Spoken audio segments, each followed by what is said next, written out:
So இன்றைக்கி நம்ம பார்க்கக்கூடிய டாபிக் வந்து பார்த்திங்கன்னா ஜென்ரல் தமிழை பொறுத்த வரையும் யூனிட் 7ல் திரிகடுகம் அப்படின்ற டாபிக் தான் பார்க்க போகிறோம். ஸோ ஃபஸ்ட்டு ஆசிரியர் குறிப்பு வந்து பார்த்துடலாம். ஸோ திரிகடுகம் அப்படின்ற நூலோட ஆசிரியர் வந்து யார் அப்படின்னு சொல்லி பார்த்தீங்கன்னா நல்லாதனார் அப்படின்றவர் தான். ஸோ இவர் வந்து பார்த்திங்கன்னா வைணவ சமயத்தை சார்ந்தவர்.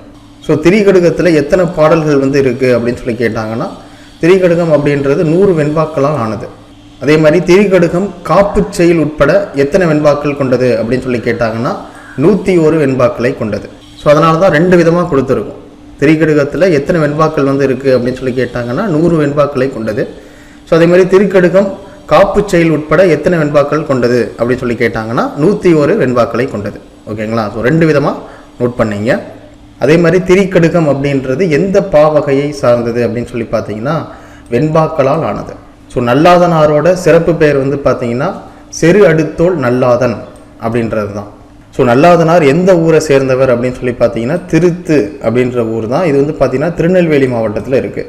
அதே மாதிரி நல்லாதனாரை வந்து பார்த்தீங்கன்னா செரு அடுத்தோள் நல்லாதன் அப்படின்னு சொல்லிட்டு பாயிரம் வந்து நமக்கு குறிப்பிடுது. ஓகேங்களா? இதன் மூலிமா நல்லாதனார் வந்து பார்த்தீங்கன்னா ஒரு போர் வீரராக இருந்திருக்கலாம் அப்படின்னு சொல்லி கருதப்படுது. ஓகேங்களா? ஸோ அடுத்ததாக திரிகடுகத்தோட பெயர் காரணம் வந்து பார்க்க போகிறோம். ஸோ திரி அப்படின்னா 3ன்னு அர்த்தம், கடுகம்னா காரமுள்ள பொருள் அப்படின்னு அர்த்தம். ஸோ காரமுள்ள பொருள் அப்படின்னு எதை சொல்கிறாங்கன்னா சுக்கு மிளகு திப்பிலியை வந்து சொல்கிறாங்க. ஸோ இந்த 3மே வந்து பார்த்திங்கன்னா நம்ம உடலில் இருக்கக்கூடிய நோய்களை தீர்க்கும். ஓகேங்களா? ஸோ அதே மாதிரி திரிகடுகத்தில் இருக்கக்கூடிய ஒவ்வொரு பாடல்கள்லையும் 3 விதமான கருத்துக்கள் வந்து கொடுத்துருப்பாங்க. ஸோ அந்த 3 விதமான கருத்துக்களும் மக்களோட உள்ளத்தில் இருக்கக்கூடிய நோய்களை போக்கும் அப்படின்னு சொல்கிறாங்க. ஓகேங்களா? ஸோ இதுதான் திரிகடுகத்தோட பெயர் காரணம். ஸோ அடுத்ததாக திரிகடுகத்தில் இருக்கக்கூடிய பொதுவான குறிப்புகள் வந்து பார்க்க போகிறோம். திரிகடுகம் அப்படின்றது 17 கீழ்கணக்கு நூல்களில் ஒன்று.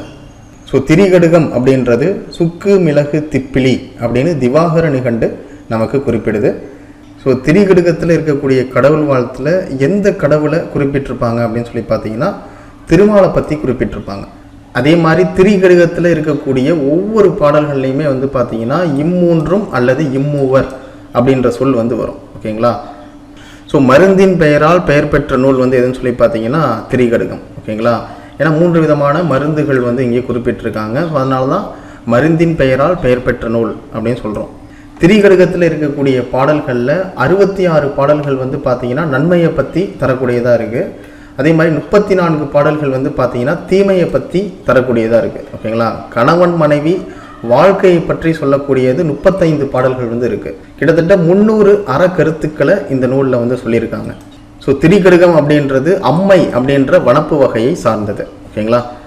ஸோ அவ்வளோதான். திரிகடுகத்தை பொறுத்த வரையும் இப்போ நம்ம பார்த்த விஷயங்களை மட்டும் ஒரு தடவைக்கு 2 தடவை பார்த்தீங்கனாலே போதும். ஸோ எக்ஸாம் பாயிண்ட் ஆஃப் வியூவில் இதில் இருந்தால் வந்து கேள்விகள் வந்து கேட்பாங்க. ஓகேங்களா? ஸோ அடுத்ததாக திரிகடுகத்தில் இருக்கக்கூடிய பாடல் வரிகள் வந்து பார்க்க போகிறோம். ஓகே, முதல் பாடல் வரிகள் வந்து பார்த்தீங்கன்னா 7th ஸ்டாண்டர்ட் ஓல்டு புக்கில் டேர்ம் 2ல் வந்து இருக்குது. ஓகேங்களா? அதாவது உன்பொழுது நீராடி அப்படின்னா ஸோ பெரியவங்களாம் சொல்லுவாங்கள்ல குளித்த பிறகு சாப்பிடுங்க அப்படின்னு சொல்லுவாங்க. ஓகேங்களா? சாப்பிட்டு குளிக்காதீங்க, குளித்த பிறகு சாப்பிடுங்க அப்படின்னு சொல்லுவாங்க. ஸோ அதுதான் இங்கே சொல்கிறாங்க. உன்பொழுது நீராடி உண்டலும் அப்படின்னா குளித்த பிறகு சாப்பிட்றதும், அதே மாதிரி என் பெரிலும் பால் பற்றி செல்லா விடுத்தலும் அப்படின்னா பொய் சொல்லாமல் வாழ்கிறது. நமக்கு என்ன நிலைமை வந்தாலும் சரி நம்ம வந்து பொய் சொல்லாமல் வாழ்கிறோம்ல. ஸோ அதுதான் குறிப்பிட்றாங்க. அடுத்தது தோல்வற்றி சாயினும் சான்றாமை குன்றாமை. அதாவது தோல்வற்றி அப்படின்னா நம்ம என்ன வறுமையில் இருந்தாலும் சரி நம்மளுடைய நற்குணங்களை வந்து நம்ம மாற்றிக்கக்கூடாது. ஓகேங்களா? ஸோ நம்ம வறுமையில் இருக்கோம் அப்படின்றதுக்காக நம்ம திருட முடியாதுல்ல. ஸோ அதனால் நம்ம என்ன வறுமையில் இருந்தாலும் சரி நம்மளுடைய நற்குணங்களை வந்து நம்ம மாற்றிக்கக்கூடாது அப்படின்னு சொல்கிறாங்க. ஸோ இம்மூன்றும் இந்த 3 விஷயங்களும், அதாவது குளித்த பின் உண்வதும், பொய் சொல்லாமல் இருக்கிறது, அதுக்கப்புறம் தோல் வற்றிய நிலையில் அதாவது நம்ம வறுமையில் இருந்தாலும் நம்மளுடைய நற்குணங்களை மாற்றிக்காமல் இருக்கிறது. ஸோ இந்த 3ம் இருக்கக்கூடியவங்க ஸோ கண்டிப்பாக நல்லவராக தான் இருப்பாங்க அப்படின்றது தான் இந்த பாடல் வரிகளில் சொல்லியிருக்காங்க. ஓகேங்களா? ஓகே, அடுத்த பாடல் வரிகள் வந்து பார்த்திங்கன்னா இல்லார் கொன்றியும் உடமையும். ஸோ இல்லார் கொன்றியும் உடமையும் அப்படின்னா கஷ்டப்படுறவங்களுக்கு நம்மளால் முடிஞ்சதை செய்கிறது. ஓகேங்களா? அடுத்ததாக இவ்வுலகில் நிலையாமையுள்ளும் நெறிபாடும் அப்படின்னா நம்மளுடைய நிலையை உணர்ந்து நம்ம வாழ்கிறது. ஓகேங்களா?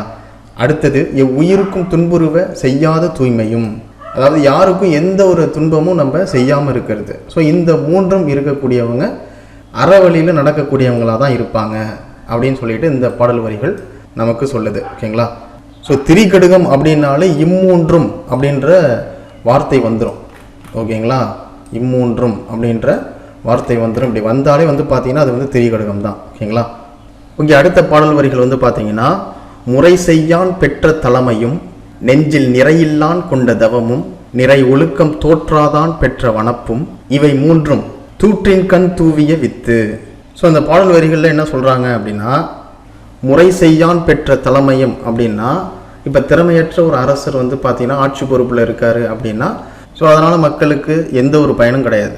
ஸோ அதான் சொல்கிறாங்க, முறை செய்யான் பெற்ற தலைமையும் அப்படின்னா, ஸோ திறமை இல்லாதவன் மேலே இருக்கக்கூடிய ஒரு பொறுப்பில் இருந்தான் அப்படின்னா அதனால் யாருக்கும் எந்த ஒரு பயனும் கிடைக்காது.